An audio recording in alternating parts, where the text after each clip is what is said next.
রাত্রে কইছে যে মা আমি কবে বালা হমু, কবে মাদ্রাসায় যামু। তো সে দেখেন এই যে বাচ্চাটি কোরআন পড়তো, মাদ্রাসা যেত, এই ছেলেটির চাপা ফুলে গেছে, দেখেন পেট ফুলে গেছে। এই ছেলেটির চিকিৎসা করতে অনেক টাকা লাগবে। আমাদের বাংলাদেশের ভাই বাজারে অনুরোধ করছি, প্রবাসী বাজারে অনুরোধ করছি, আপনারা আমাদের একটা চাষটলে বলে 50 টাকা 100 টাকা খরচ এটা, ওই টাকা খরচ না করে এই বাচ্চাদেরকে এগিয়ে আসেন, চিকিৎসা হয়ে যা। সকলকে অনুরোধ করছি। দর্শক, তো এই যে এই ছেলেটি মরণ ব্যাধি ক্যান্সার আক্রান্ত, ব্লাড ক্যান্সারে মৃত্যুর সাথে পাঞ্জা লড়তেছে, তাকে দেখেন এই যে গ্রামে সবাই জড়ো হয়ে গেছে তার চিকিৎসার জন্য। তো আপনারা তো কত ভিডিও শেয়ার করেন ভাই, এই যে দেখেন এই মায়ের দিকে তাকায়, এই কোরআনের পাখির দিকে তাকায় আপনারা এই ভিডিওটা শেয়ার করবেন। আর আপনার যার যার সামর্থ্য অনুসারে 5 টাকা 10 টাকা 50 টাকা 100 টাকা দেওয়ার সামর্থ্য সবার আছে, সবাই মিলে যদি দেন লক্ষ লক্ষ টাকা এই ছেলে উঠে যাবে। এই যে এটা হলো এই ছেলের বিকাশ নাম্বার। তো বোন কিভাবে মানুষ একটু বলেন। আমার পোলায় মাদ্রাসায় পড়তো, আর জ্বর থাকতো, মাঝে মাঝে খালি কইতো আম্মা খাইতে পারি না। পরে সেখান থেকে ওষুধ আইনা খাওয়াইছি, বালা হইছে না। পরে রক্ত পরীক্ষা কইরা এখান থেকে ওষুধ আনছি, কিছু সুস্থ হইছে, কিছুদিন চলাফেরা করছিল, করার পরে অসুস্থ হয়ে আবার পড়ে গেছে। অসুস্থ হইয়া পড়ার পরে আর বালা হইছে না। পরে আমরা ময়মনসিংহ হাসপাতাল লইয়া গেছি।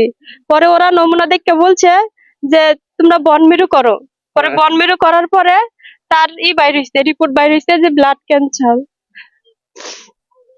তো আমি কি বলবো, এই যে দেখেন এই ছেলেটা এখন আল্লাহ আল্লাহ করতেছে। এই যে দেখেন মৃত্যুর সাথে পাঞ্জা লড়তেছে, 9 বছর একটা মাসুম বাচ্চা, হ্যাঁ, এখন আল্লাহ আল্লাহ করতেছে। আল্লাহরে ডাকতেছো, হ্যাঁ হ্যাঁ, এই যে দেখেন কথা বলতে পারতেছে না।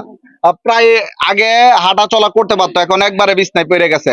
আজকে সকালে নাকি মানে বাসা থেকে বের হইতে পড়ে গেছে। কি ছিল সকালে ঘটনাটা একটু বলো তো। সকালে বলে যে মা করো, পিঠা বানিয়ে নিয়ে আসো। আচ্ছা। পরে পিঠা বানিয়ে নইয়া গেলে দেখি চেয়ারে নাই, দেখি পয়রা চোখ মুখ উল্টাই দিছে, জিরবা বাইর করে দিছে, কালো হয়ে গেছে। আজকে সকালের ঘটনা। আজকে সকালের ঘটনা। তো আপনার যদি ভাই একটু কাছ থেকে যদি দেখেন এই ছেলেটার শরীরের কন্ডিশন এতই খারাপ, এই যে দেখেন হাতটা কেমন হয়েছে, দেখেন দেখেন হাত কেমন হয়েছে।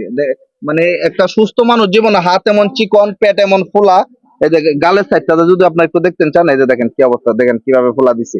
মানে খুব অবস্থা খারাপ। বাবা এতটাই দরিদ্র, মানে মরিচের মিলের মধ্যে কাজ করে। তো এই লোকে কয় টাকা পাইবো? এই টাকা দিয়ে ক্যান্সারের চিকিৎসা করা সম্ভব? তো দিলে ভাই সম্ভব এই টাকা দিয়ে? না ভাই, সম্ভব না, সম্ভব না। আপনি একটু বলে দেন না দেশের মানুষকে, আপনি বলে দিলে আশা করি টাকাগুলি মিলবো। ভাই একটু বলে দেন ভাই, যে যা পারেন সাহায্য করেন। এই ভিডিওটা ভাই সকলে শেয়ার করে দেন, যাতে এই বাচ্চাটার চিকিৎসাটা হয়, এই বাচ্চাটা আবার মাদ্রাসা যেতে পারে, পড়াশোনা করতে পারে। তো আমি বলবো আপনারা যারা মানে যারা টিকটক করে তাদেরকে যারা খারাপ বলেন, আমি মনে করি এই যে উনার মতো যারা মানবিক কাজ করে, ওরা মনে করেন যে টিকটকের উসিলা যদি উনি 10টা টাকা পায়, যে রুগীটা নতুন জীবন ফিরে পায়, আমি মনে করি টিকটক করাটাই উত্তম। ঠিক আছে, সমাজের যারা বিত্তশালী তারা কিন্তু এই যে এরকম জায়গা জায়গা রুগী অসুস্থ হয়ে রয়েছে, দরিদ্র, তাদের পাশে দাঁড়ানো অনেকে। তো এইসব লোকেরা কিন্তু এই যে মানবিক কাজ করে। তো উনার দিকে তাকায় হইলে উনার যারা ফ্যান ফলোয়ার আছেন তারা সর্বোচ্চ পরিমাণে ভাই ভিডিওটা শেয়ার করবেন। দিলে ভাই বলেন শেয়ার করতে, আর যে যতটুকু পারে সাহায্য করতে।